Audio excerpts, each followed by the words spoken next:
the Anunnaki in the book of Enoch, whether the kings were really appointed by the fallen angels or if the Anika fallen angel gods were simply propaganda to shore up the power of the human kings is debatable. This is by Afrika Uzwok on Collective Spark. The book of Enoch is which tells us the story of the fallen angels called Nephilim or Anika, is attributed to Enoch, the great-grandfather of Noah of the flood. It's divided into 5 parts, which deal with the evil deeds of the fallen angels or Nephilim, also known as the Watchers, with earthlings, the parables which explain the judgment of the fallen angel Watchers, and the great deluge is as punishment for the evil works of the fallen angels. The Book of Luminaries, which contains accurate astronomical data on the motions of the sun, moon, and stars, including the calculation of the lunar year of 364 days, and why an additional year must be added after 4 years. The Book of Visions, on the past and future of human destiny under the oppressive system of divine kings. And lastly, a final apocalypse in which the righteous will be delivered from the wicked by the Son of Man or Messiah in the era after the flood. It has been suggested that the Book of Enoch's account of the fallen angels is about the activities of the Anika alien gods told in the Hebrew Bible account in Genesis. At the first sight, the Book of Enoch appears to be a confusing, outlandish text, but perhaps it can be better understood if we interpret it in light of human history, as recorded in the Mesopotamian text details the activities of the Anika fallen angels, combined with the larger historical content of agricultural revolution or civilization initiated in Sumer and its impact on humans in the ancient world. On this approach, the Book of Enoch is either a rejection of the Anika fallen angels themselves as evil entities who corrupted the earth with civilization. Alternatively, it is a rejection of the institution of divine kingship, which based its legitimacy, real or imagined, on the will of the Anika fallen angels over men. Whether the kings were really appointed by the fallen angels or if the Anika fallen angel gods were simply propaganda to shore up the power of the human kings is debatable. Nevertheless, wherever the truth lies, the Book of Enoch is a rejection of the world order introduced either by the Anika fallen angels themselves or the kings in the name of the Anika fallen angels with the arrival of civilization and the agricultural revolution. In order to legitimize the narrative for the overthrow of the order of the Anika fallen angels and the kings, the 5 Book of Enoch said this out. 1. The origins of Anika fallen angel world order of kings. 2. Its negative corruption impact on human beings. 3. The resolution and actions of the Most High against the Watchers or fallen angels to address the evil by causing the great deluge and providing a means by which the righteous can be saved from the great deluge by the Son of Man, Messiah, or the elect one, before the final last judgment to come in the future after the reestablishment of civilization in the era following the great deluge. 4. The majesty, power, and knowledge Enoch received from the Most High in the form of accurate astronomical data. 5. The final prophecy and visions on the past and future trials and tribulations of man, and how mankind will be finally delivered by the Most High through the Messiah or Son of Man, and final judgment will be passed on the wicked world order to be replaced by a new era of eternal peace and justice in which the weak and righteous will rejoice and receive the reward for their loyalty to the Most High.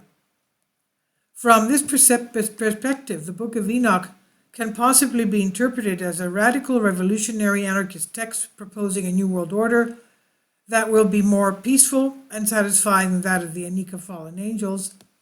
And what follows is a possible interpretation of the Book of Enoch based on selected quotes against historical background and Sumerian texts. Origins of civilization and Anika fallen angel world order in the Book of Enoch. Book 1, the judgment against the fallen angel Watchers. Quote, "And it came to pass, when the children of man had multiplied, that in those days were born unto them the beautiful and comely daughters. And the angels, the children of heaven, saw and lusted after them, and said to one another, Come, let us choose us wives from among the children of the men, and beget us children. And Zemjaza, who was their leader, said unto them, I fear ye will not indeed agree to this deed, and I alone shall have to pay the penalty of a great sin. And they all answered him and said, Let us all swear an oath, and all bind ourselves by mutual imprecations, not to abandon this plan, but to do this thing. Then swear they all together, and bound themselves by mutual imprecations upon it. And they were in all 200, who descended in the days of Jared on the summit of Mount Hermon, and they called it Mount Hermon, because they had sworn and bound themselves by mutual imprecations upon it.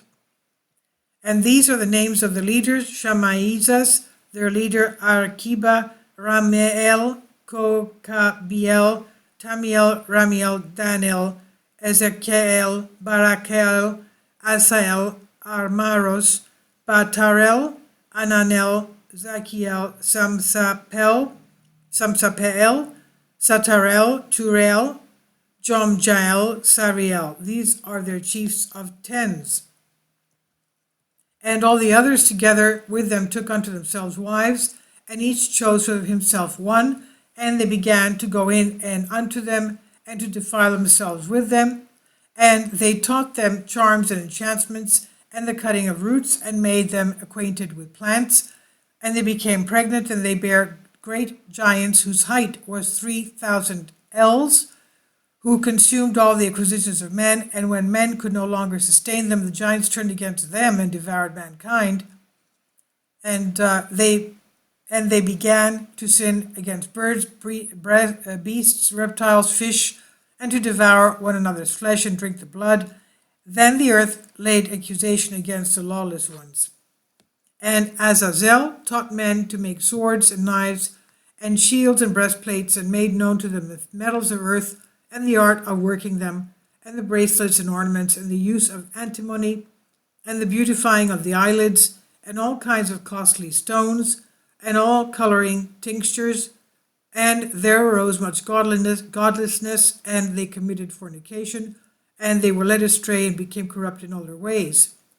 Semjaza taught enchantments and root cuttings, Armaros the resolving of enchantments, Barakija taught astrology, Kokabel the constellations, Ezekiel the knowledge of the clouds, Arakel the signs of the earth, Samsiel the signs of the sun, and Sariel the course of the moon.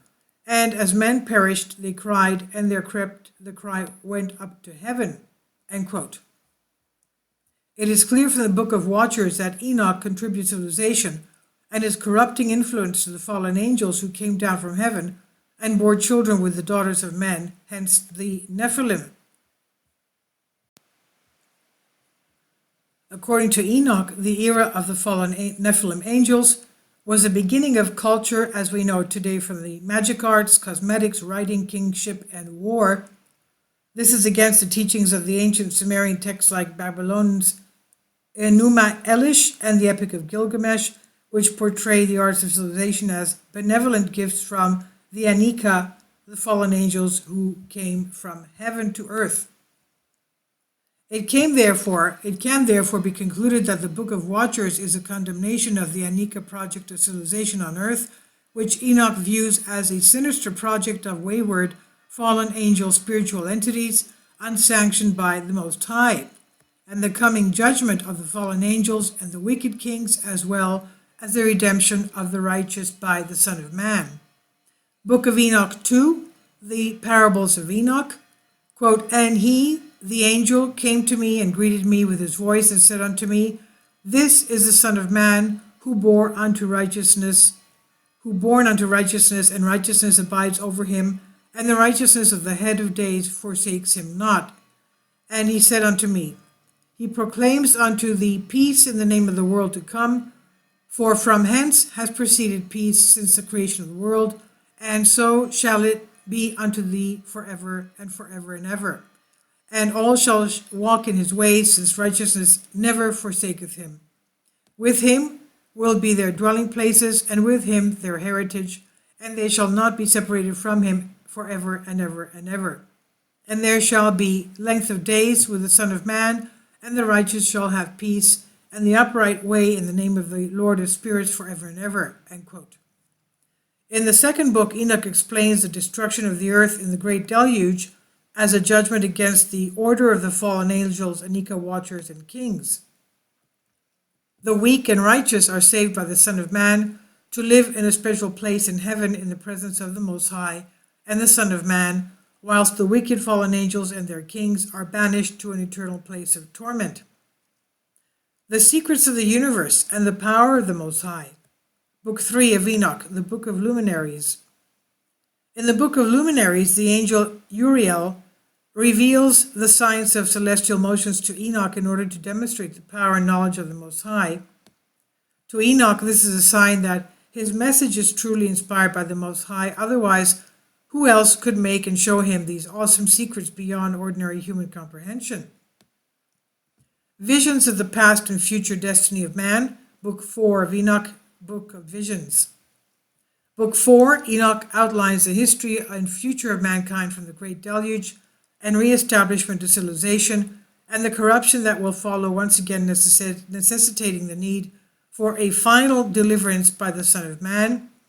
Interesting to note is how the prophecy mirrors the Exodus story of the deliverance of Israelites from Egypt, including the Red Sea incident.